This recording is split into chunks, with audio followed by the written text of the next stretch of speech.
Hello friends, মই শংকৰী আপোনালোকক স্বাগতম জনাইছো আপোনালোকৰ মনৰ দিছে Jugomiya। আপোনালোকে এই মাৰ্মেডছ বা জলপৰী থকা বুলি বিশ্বাস কৰে নে নকৰে বা এই জলপৰীটো পৃথিৱীত আগতে আছিল নে নাই এই সকলোবোৰ আপোনালোকৰ যিবোৰ বিশ্বাস আছিল নাই এইবোৰ সকলোবোৰ আজি মই নোহোৱা কৰিম কাৰণ মই আজি আপোনালোকক ক'বলৈ গৈ আছো মাৰ্মেডছ অৰ্থাৎ জলপৰীৰ বিষয়ে অলপ কথা। তো এই সকলোবোৰ কথা জানিবলৈ মোৰ ভিডিঅ'টো শেষলৈ চাই থাকক আৰু আপোনালোকে যদি মোৰ চেনেলটোত প্ৰথমবাৰ আহিছে তো তলত থকা ৰঙা সাবস্ক্ৰাইব বাটনটো ক্লিক কৰিব আৰু বেল আইকনটো অল কৰি থব, তেতিয়াহ'লে মোৰ সকলোবোৰ নজনা কথা মই যিমান ভিডিঅ' বনাওঁ আপোনালোকে সকলোৱে প্ৰথমতে চাব পাৰিব। ঠিক আছে, বলক ভিডিঅ'টো আৰম্ভ কৰোঁ। 1 জানুৱাৰী 1993 চনত ক্ৰিষ্টোফাৰ কলম্বিয়াই তেখেতৰ ডায়েৰীত সকলোবোৰ কথা লিখিছিল। তেওঁৰ জীৱনত যিমানবোৰ ঘটনা ঘটিছিল সকলোবোৰ লিখিছিল, কিন্তু সকলোতকৈ আচৰিত ঘটনাটো হৈছে কি 9 জানুৱাৰী 1999 চনত তেখেতে লিখা ঘটনাটো। তেখেতৰ ডায়েৰীত লিখা মতে তেখেতে যেতিয়া ডমিনিয়ন ৰিপাব্লিকৰ পৰা যেতিয়া উভতি আহে তেতিয়া সাগৰৰ মাজত তেখেতে 3টা জলপৰী দেখা পাইছিলে। জলপৰীকেইটাৰ আধা শৰীৰ মাছৰ দৰে আধা শৰীৰ মানুহৰ দৰে আছিল, কিন্তু ইতিহাসত যেনেকৈ উল্লেখ আছে যে জলপৰীবিলাক বিৰাট ধুনীয়া হয়, কিন্তু তেখেতে লিখা সেই ডায়েৰীখনত লিখা আছিল যে সেই জলপৰীকেইটা ইমান ধুনীয়া নাছিল, বহুত মানে দানৱৰ বা ভয় লগা আকৃতিৰ আছিল। কলম্বাছ এজন বহুত ডাঙৰ লোক আছিল, তেখেতৰ কথা সকলোৱে মানিছিল, তেখেতে কাৰণ আমেৰিকাখনো বিচাৰি পাইছিলে, সেইবাবে সকলোৱে তেওঁৰ কথা মানি লৈছিলে। কিন্তু কিছুমানে তেখেতৰ কথা মানি লোৱা নাছিল। তেখেতে কিছুমানে ভাবিছিল যে তেখেতে দেখা সেই জলপৰীবিলাক আচলতে জলপৰী নহয়, বেলেগ এটা সাগৰীয়া জীৱহে। সেই জীৱটোৰ নাম মেৰমেইড। সেই জীৱটোৰ চকু দুটা মানুহৰ দৰে আৰু পিছৰ অংগটো মাছৰ দৰে আছিলে। সকলোৱে কিছুমানে ভাবিছিলে যে এই অংগটো মানে কি মাছৰ মানে সেই মেডিছ হ'ব পাৰে, কিন্তু বহুতে তেখেতৰ কথাটোতো মানি লৈছিল যে সাগৰত এই জলপৰী আছে বুলি। এই জলপৰীবোৰ পানীত থাকে আৰু ইয়াত বহুত ধুনীয়া হয়। ইহঁতৰ আধা শৰীৰ মাছৰ দৰে আৰু আধা শৰীৰ যুৱতীৰ দৰে, ছোৱালীৰ দৰে, আৰু ইহঁতৰ চুলি ছোৱালীৰ যিমান দীঘল চুলি থাকে মানে ইহঁতৰ জলপৰীবিলাকৰ চুলিবোৰ দীঘল হৈ থাকে। আৰু এই জলপৰীবোৰ বেছিভাগ শিলৰ ওপৰত শুই থাকে।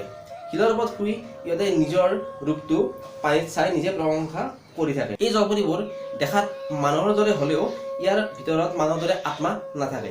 সাউথ আটলান্টিক ভাৰত মহাসাগৰত এই জলপৰীবোৰ থকা বুলি সকলোৱে বিশ্বাস কৰে। এই জলপৰীবিলাকৰ এটা পুৰুষ জাতি থকা বুলিও মানুহে বিশ্বাস কৰে।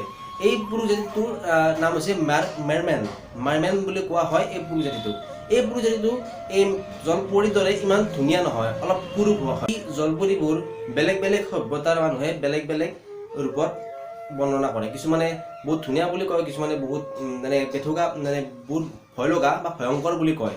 এই জলপৰীবোৰ কিছুমান মানুহে বহুত অমংগল বুলি কোৱা হয়, কাৰণ যেতিয়া এই জলপৰীবোৰ মানুহে দেখা পায় তেতিয়া বহুত অমংগল হোৱা বুলি মানুহে বিশ্বাস কৰে।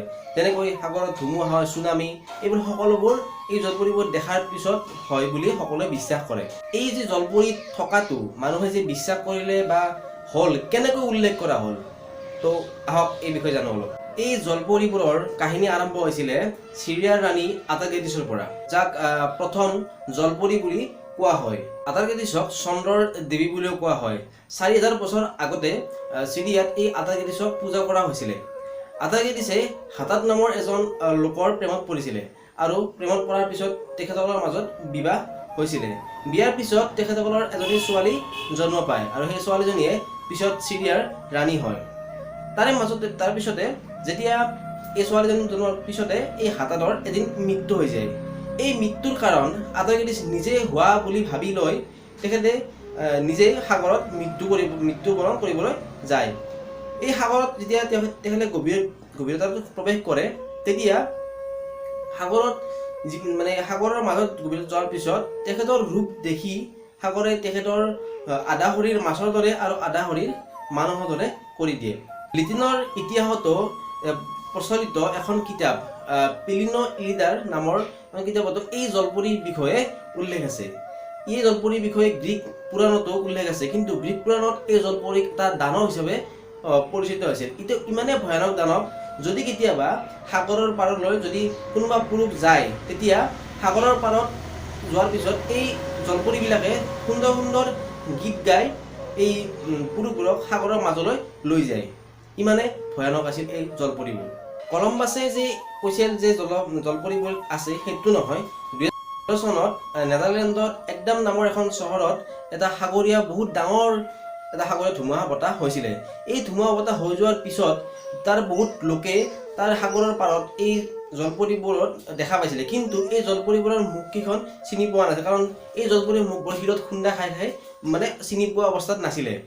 এই ঘটনাসমূহৰ পৰা এইটোৱে বুজিব পাৰি যে পৃথিৱীত বহুত আগৰ পৰাই জলপৰী থকাটো সকলোৱে মানি আহিছে।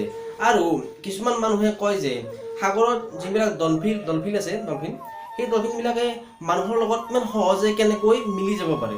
কাৰণটো এইটোৱে যে এই ডলফিনবিলাকে সাগৰৰ গভীৰতাত এই যিবিলাক জলপৰী আছে সিহঁতক লগ পায়, আৰু সেই ৰূপত যেতিয়া মানুহক দেখে মানুহৰ লগতো মানে সহজতে মানে মিলি যাব পাৰে।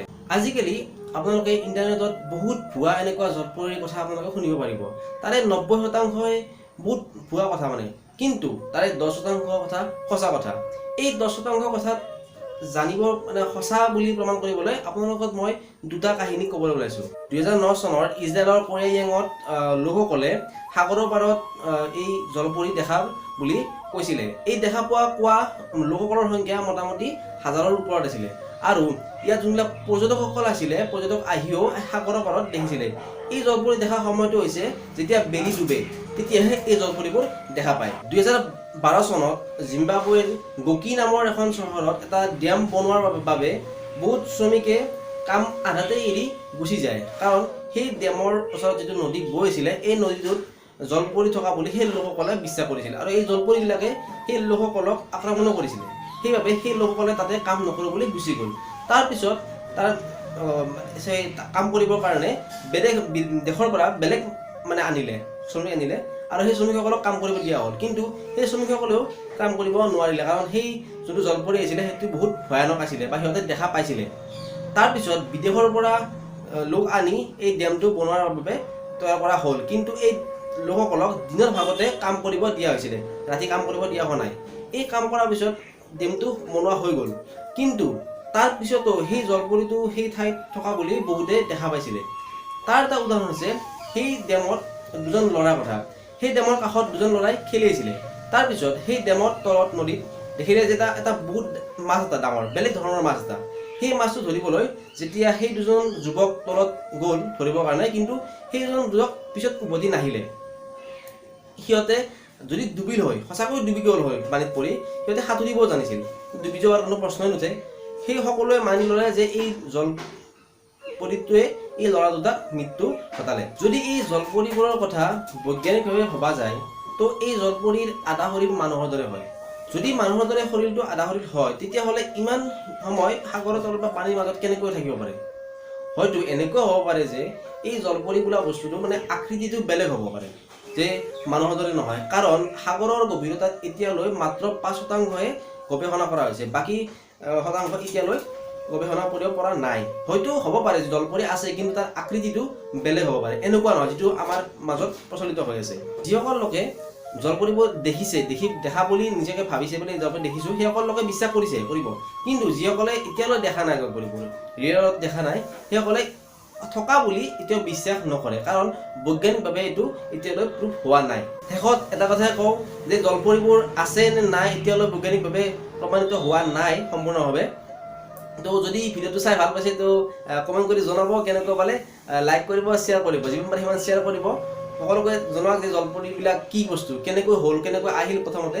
তো সকলোবোৰ ক'লোঁ, অলপ ভিডিঅ'টো দীঘলীয়া হ'ল, হয়তো আপোনালোকে বেয়া নহ'ব। ঠিক আছে, নেক্সট ভিডিঅ'ত লগ পাম। Thank U.